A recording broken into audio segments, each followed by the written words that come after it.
Election commission একটি সাংবিধানিক প্রতিষ্ঠান, কিন্তু এই সাংবিধানিক প্রতিষ্ঠানকে গত 15 বছরে ধ্বংস করা হয়েছে।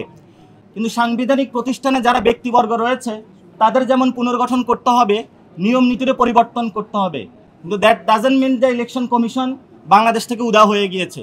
এই কমিশনকে আমরা পুনর্গঠন করতে চাই, শক্তিশালী করতে চাই, জনগণের ভোটাধিকার প্রয়োগ আমরা বুঝিয়ে দিতে চাই। সে প্রক্রিয়ায় কিন্তু আমরা আজকে এসেছি। এর মধ্যে আমরা বলে যেতে চাই, আমরা আজকেও বলছি ইলেকশন কমিশন পুনর্গঠন প্রয়োজন এবং এই সাংবিধানিক প্রতিষ্ঠানটা নতুনভাবে বাংলাদেশের আশা আকাঙ্ক্ষার প্রতীক হিসাবে তুলে ধরা প্রয়োজন।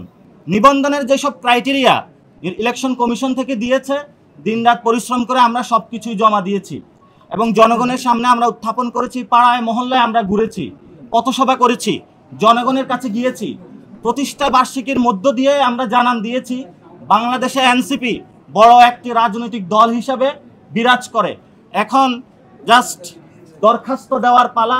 আমরা সেই প্রক্রিয়াটাও সম্পূর্ণ করেছি।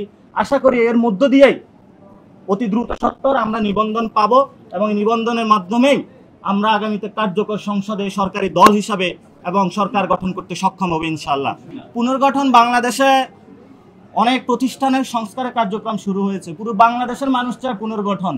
সো পুনর্গঠন না হওয়ার কোনো উপায় নেই, যেহেতু এটা জনগণের দাবি এবং জনগণের দাবির ভিত্তিতে বাংলাদেশে অনেকগুলো সংগঠন পরিবর্তন হয়েছে।